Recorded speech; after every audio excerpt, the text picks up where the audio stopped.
Karena kamu sama seperti ada di 1 Yohanes 3:16 tadi ada kalimat kita telah mengenal kasih karunia Yesus Tuhan kita. Sama kata ini 9.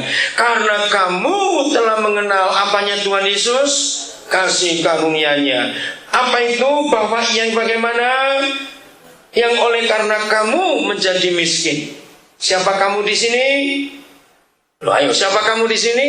Kita semua. Sekalipun ia kaya, supaya kamu menjadi kaya oleh karena kemiskinannya. Dengar, gereja Tuhan, hari ini kita harus bertobat dari semua konsep yang salah selama ini.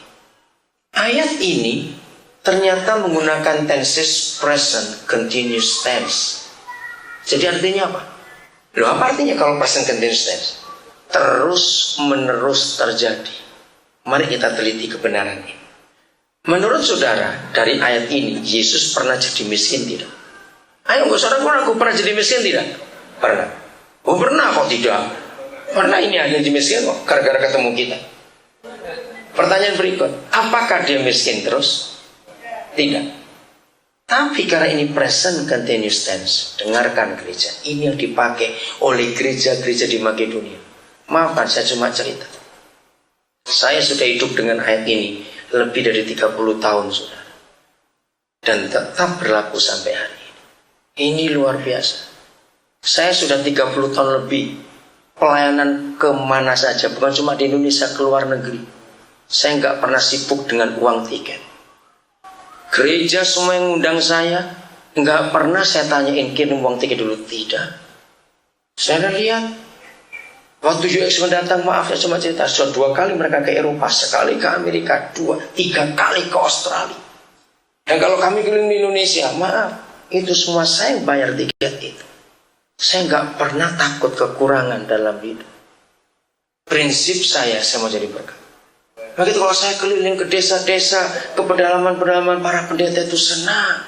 Karena mereka tahu mereka nggak pernah dibebani untuk tiket. Maka itu mereka takut mengundang hamba-hamba Tuhan yang lain, Pak artis. Takut dari mana uangnya? Pertengahan Mei kami ke Kalimantan, 13 orang. Seminggu kami mandi di sungai di 3 desa. Hari ke-8 kami ke kota, mereka nggak bisa mandi di kamar mandi, cari sungai lagi semuanya. Saya ajari mereka cara mandi bagaimana. Nah, ada orang kota malam sakit perut, berak di mana? Satu kampung namanya Mugung, hanya ada 60 rumah, nggak ada satupun WC dan kamar mandi, semuanya di sungai. Nggak ada listrik, tidur nggak pakai tempat tidur, kasur juga tidak ada. Tapi mereka nikmati karena mereka belum pernah mengalami seperti itu. Ayo ke sana, yuk saja. Menyenangkan sekali. Jadi mereka senang, kami bayar sendiri, ada musik semuanya itu. Nah, itu cara saya hidup, memberkati banyak orang. Kalau Yesus bertemu pertama kali dengan kita, ya anggap aja kita ini rombongan miskin yang pertama jumpa Yesus. Begitu kita ketemu Yesus, belas kasihannya terjadi, kasih karunia-Nya. Nah, Yesus itu kalau memberi itu nggak ada sisa, maka itu jadi miskin karena nggak punya sisa. Maka itu kalau saudara pernah memberi sebesar apa, tapi belum sampai miskin, pemberian itu belum dihitung apa-apa oleh Tuhan. Maka itu jangan bangga. Berapa ribu dolar pun yang saudara pernah beri untuk Tuhan, kalau masih ada berapa ribu lagi di bank, jangan pernah bangga.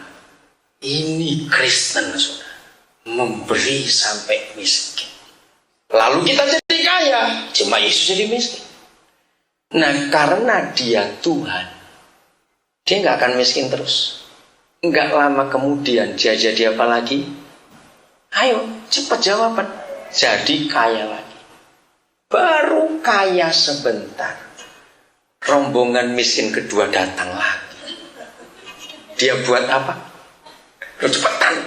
Dia buat apa? Dia jadi miskin lagi. Karena kalau dia memberi seperti itu, 2 gerombolan miskin sudah jadi kaya semua. Karena dia Tuhan, dia nggak akan miskin terus. Kaya lagi nggak lama. Rombongan miskin ketiga datang lagi. Ingat, dunia masih banyak orang miskin, dan itulah hati Yesus pada mereka. Saya stop sampai di sini. Kalau nggak bisa ngomong. Tapi saudara dan saya yang sudah jadi kaya, ingat loh, mantan miskin, betul? Kita ketemu orang miskin lain lagi.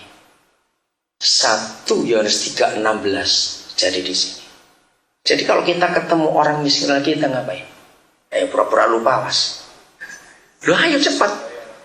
Kalau kita sudah kaya gara-gara Yesus jadi miskin, lalu kita ketemu orang miskin, kita harus apa? Menjadi miskin, beri semua kepada mereka. Jangan takut, nggak lama kita pasti kaya lagi, karena kita dekat dengan sumbernya. Dan terus begitu sampai orang miskin habis di dunia ini. Amin, kan cepat. Ini kekristenan. Baru tahu ayat seperti ini. Kenapa kita nggak pernah tahu? Karena banyak pendeta khotbah salah dengan ayat ini. Nah, kalau kita dengar pendeta saksi, saudara saya baru diberkati, saya bisa beli cincin berlian, saya baru beli apartemen. Maksudnya apa?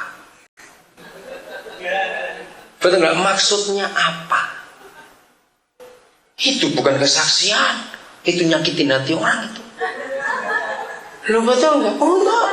Saya sudah punya mobil 3, saudara, dikasih lagi 1. Harusnya jangan bangga, kasih lagi yang 2, pakai 1 saja. Kan begitu seharusnya. Kalau saksi harus lengkap. Maka itu ketika semua gereja khotbah memberinya ke dalam, tapi nggak pernah keluar. Kita harus mengenal kebenaran ini. Lakukan, maka kemuliaan Tuhan akan nyata dalam hidup ini. Kalau ini kita lakukan, dunia akan percaya Yesus.